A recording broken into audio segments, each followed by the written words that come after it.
தியான நிகழ்ச்சிக்கு உங்களை அழைப்பதில் நான் மிகவும் மகிழ்ச்சி அடைகிறேன்.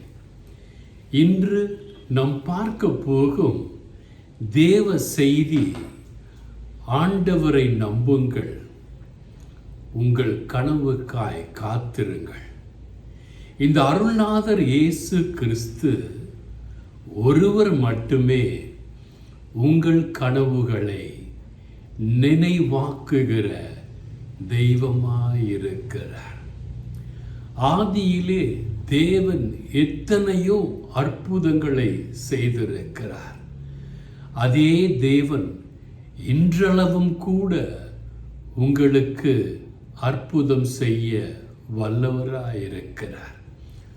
உங்கள் கனவு நிறைவேறும், தாமதிக்காது.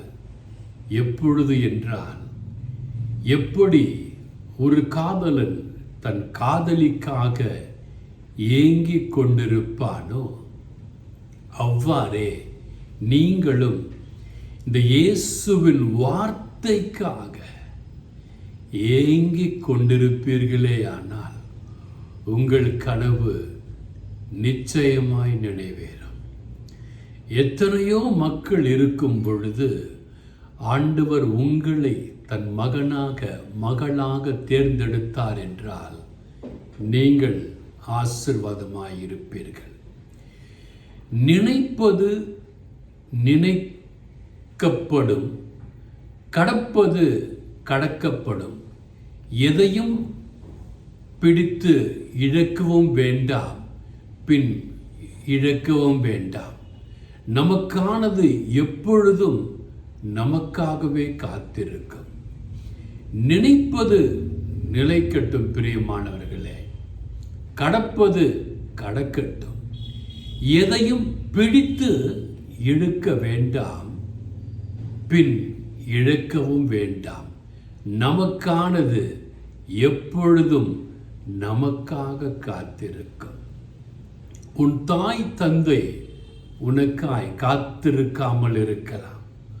உன்னோடு பிறந்த சகோதர சகோதரிகள் உனக்காக காத்திருக்காமல் இருக்கலாம். என் அருள்நாதர் இயேசு எப்பொழுதுமே உங்களுக்காக எனக்காக காத்து கொண்டிருக்கிறார். என் மகன் என்னை பார்க்க மாட்டானா? 24 மணி நேரத்திலே இன்று என்னை பார்க்கவில்லையே என்று சொல்லி இயேசு உங்களை அழைக்கிறார். சங்கீதம் 135 5ஆம் சங்கீதம், நம்முடைய ஆண்டவர் எல்லா தேவர்களுக்கும் மேலானவர். நீங்க சொல்லலாம், எனக்கு இந்த தெய்வம் இருக்கு, அந்த தெய்வம் இருக்கு அப்படின்னு சொல்லிக்கிட்டே போலாம். எந்த தெய்வமும் உங்களை காணவில்லை. இயேசு என்கிற ஒரே தெய்வம் மட்டும்தான் உங்களை மனித அவதாரம் எடுத்து உங்களை காண வந்தார்.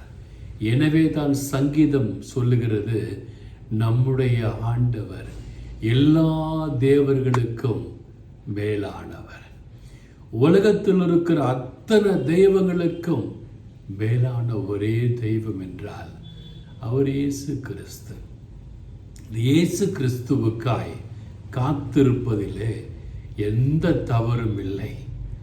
காதலன் காதலிக்காக எப்படி காத்து கொண்டிருக்கிறானோ, மனைவி கணவனுக்காக எப்படி காத்து கொண்டிருக்கிறாளோ, அதே போன்று நீங்களும் இயேசுவுக்காய் காத்து கொண்டு இருந்துதான் பாருங்களேன்.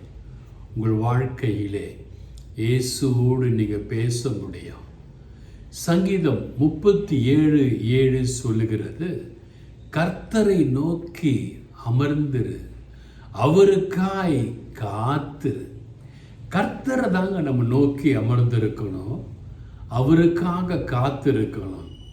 நாம் என்ன பண்ணுறோன்னா, முக்காவாசி நேரம் டிவிக்காக அமர்ந்திருக்கிறோம், வீண் பேச்சுக்காய் அமர்ந்திருக்கிறோம், அரட்டைக்காய் அமர்ந்திருக்கிறோம்.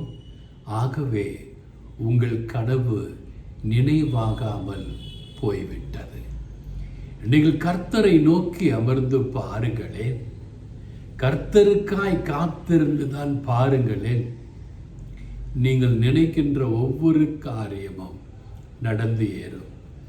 சங்கீதம் 40:1 பார்க்கும் பொழுது, கர்த்தருக்காகவே பொறுமையுடன் காத்திருந்தேன். எப்படி சொல்றார் பாருங்க அழகா, கர்த்தருக்காகவே பொறுமையுடன் காத்திருந்தேன், அவர் என்னிடமாய் சாய்ந்து என் கூப்பிடுதலை கேட்டார் என்று வேதம் சொல்லுகிறது. கர்த்தருக்காய் பொறுமையாய் காத்திருப்பவர்களை கர்த்தர் அவர்களோடு சாய்ந்து அவர்கள் கூப்பிடுதலை கேட்கிறார் என்று வேதம் சொல்கிறது. எப்பேற்பட்ட ஒரு அதிசயம் பாருங்க. நான் கர்த்தருக்காய் காத்திருக்கிறேன், பொறுமையோடு காத்திருக்கிறேன். இதுதாங்க முக்கியம். இயேசு கூட பாருங்க, பொறுமையோடு 30 ஆண்டு காலம் தன்னுடைய ஊழியத்திற்காய் காத்து கொண்டிருந்தார். 30 ஆண்டு காலம், அப்பா பிதாவே எனக்கு சொல்லி தாரும் ஆண்டவரே என்று தன் வார்த்தையாய் விட்டு விட்டு வந்த அந்த வார்த்தையை நோக்கி அமர்ந்திருந்தார், காத்து கொண்டிருந்தார். தன் தாயின் ஒவ்வொரு சொற்பொழிவுக்காகவும் காத்து கொண்டிருந்தார், கீழ்ப்படிந்திருந்தார் பொறுமையோடு. அப்படி நீங்களும் நானும் பொறுமையோடு இருப்போமே ஆனால் அவர் என்னிடமாய் சாய்ந்து என் கூப்பிடுதலை கேட்டார் என்று சங்கீதக்காரன் சொல்வது போல, உங்கள் கூக்குரலை, என் கூக்குரலை அருள்நாதர் இயேசு நிச்சயமாய் கேட்பார். எவ்வளவு அருமையான ஒரு ஸ்லாக்கியம் பாருங்க. இது வேற யாருக்குமே கிடைக்கலங்க, உங்களுக்கும் எனக்கும் தான் கிடைத்திருக்கிறது. கர்த்தரை நோக்கி பொறுமையாய் காத்திருக்க வேண்டும். ஒரு அன்பு சகோதரி மெர்சி லலிதா, அவங்க வீட்டில் ஒரு குழந்தையின் வரம் வேண்டும் என்று கேட்டார்கள்.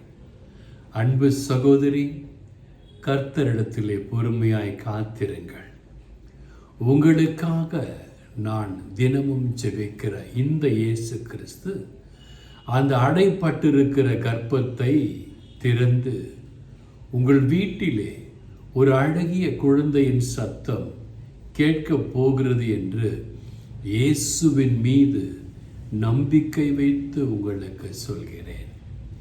இயேசுவுக்காய் நேரம், இயேசுவுக்காய் பணம், இயேசுவுக்காய் பதவி விட்டு அவருக்காக சேவை செய்கிற ஒவ்வொருவரையும் இயேசு கண்ணோக்கி கொண்டுதான் இருக்கிறார். எனக்கு பிரியமான அன்பு சகோதர சகோதரி, எனக்கு பிரியமான அன்பு அண்ணா அக்கா, உங்கள் கனவுகள் எல்லாம் நினைவாக போகிற காரியம் சீக்கிரத்தில் இருக்கிறது. சங்கீதம் 27:14 இவ்வாறு சொல்கிறது, கர்த்தருக்கு காத்திரு, அவர் உன் இருதயத்தை ஸ்திரப்படுத்துவார். நீங்கள் கர்த்தருக்கு காத்திருக்கும் பொழுது ஒருவேளை உங்கள் இருதயம் சோர்ந்து போகும்.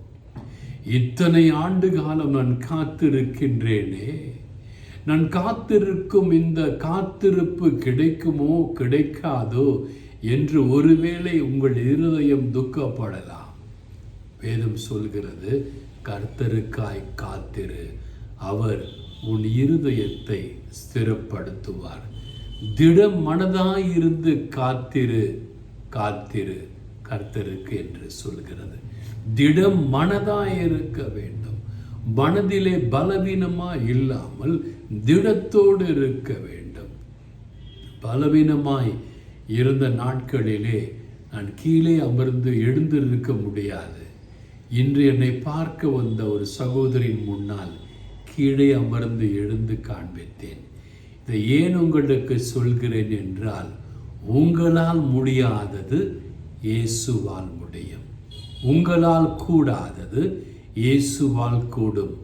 உங்கள் கனவு நினைவுக்காய் காத்திருக்கிற உங்கள் ஒவ்வொரு காத்திருத்தலும் என் அருள்நாதர் இயேசுவால் விரைவாய் செய்து முடிக்க முடியும். அபாக்குக் 2ஆம் அதிகாரம் 3ஆம் வசனம் இவ்வாறு சொல்கிறது, குறித்த காலத்திற்கு நீ காத்திருக்க வேண்டியதாக இருக்கிறது. சோர்ந்து போகாதே, துவண்டு போகாதே. நீ நடப்பது ஆண்டவருடைய பாதையில் இருக்குமேயானால், நீ பேசுவது ஆண்டவருடைய வழியின்படி இருக்குமேயானால், நீ செய்கின்ற காரியம் ஒவ்வொன்றும் ஆண்டவரின் வழியிலே இருக்குமேயானால், நிச்சயமாக உன் கனவுகள் நினைவாகும். நீ நடக்கிற ஒவ்வொரு நடத்தையிலும் ஆண்டவரின் நடை உன்னோடு இருக்கும். நீ சோர்ந்து போவாயேயானால் ஆண்டவர் உன்னை தூக்கி சுமப்பார். நீ காயப்பட்டு வருத்தப்பட்டு இருப்பாயேயானால் ஆண்டவர் உன் காயத்தை கட்டுவார். திருமண தடைகளை எல்லாம் ஆண்டவர் உடைத்து எறிவார். உன் வறுமையை எல்லாம் ஆண்டவர் போக்கி விடுவார். வீடு கட்ட முடியாமல் இருக்கின்ற சகோதரிக்கு ஆண்டவர் வீடு கட்ட தயவு செய்வார். பிள்ளைகளின் திருமணம் நடக்காமல் இருக்கும் சகோதர சகோதரிகளுக்கு ஆண்டவர் திருமணத்தை நடத்தி கொடுப்பார். ஒன்றுமில்லாத இருந்த இந்த குப்பையை ஆண்டவர் எடுத்து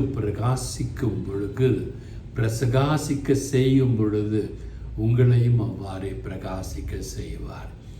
ஒரே தெய்வம் இயேசு கிறிஸ்து உங்களை பார்த்து கேட்கின்றார், என்னை பார், எனக்காய் காத்திரு, உன் இருதயத்தை ஸ்திரப்படுத்தி திடமனதாய் இருந்து எனக்காய் காத்திரு. நடப்பது நடக்கட்டும், கடப்பது கடந்து போகட்டும், எதையும் பிடித்து இழுக்காதே, அது வேண்டாம். உனக்கு என்று எதை நான் வைத்திருக்கிறேனோ அது உனக்கு நிச்சயமாய் கிடைக்கும் என்று அருள்நாதர் இயேசு சொல்லுகிறார். அந்த இயேசுவின் பாடுகளை பற்றி தியானித்து பாருங்களேன். உங்களுக்காக தன் உயிரை விட்ட இயேசு, உங்களுக்காக தன் சதைகளை அடித்து உதைத்த பொழுது பாடுகள் பட்ட இயேசு உங்கள் கனவை நினைவாக்காமல் போய்விடுவாரா? நிச்சயமாக ஊட்ட செய்வார். நிச்சயமாக உங்கள் கனவை நினைவாக்குவார். கவலைப்படாதீங்க, கண்ணீர் விட்டு கொண்ட இருக்காதீங்க.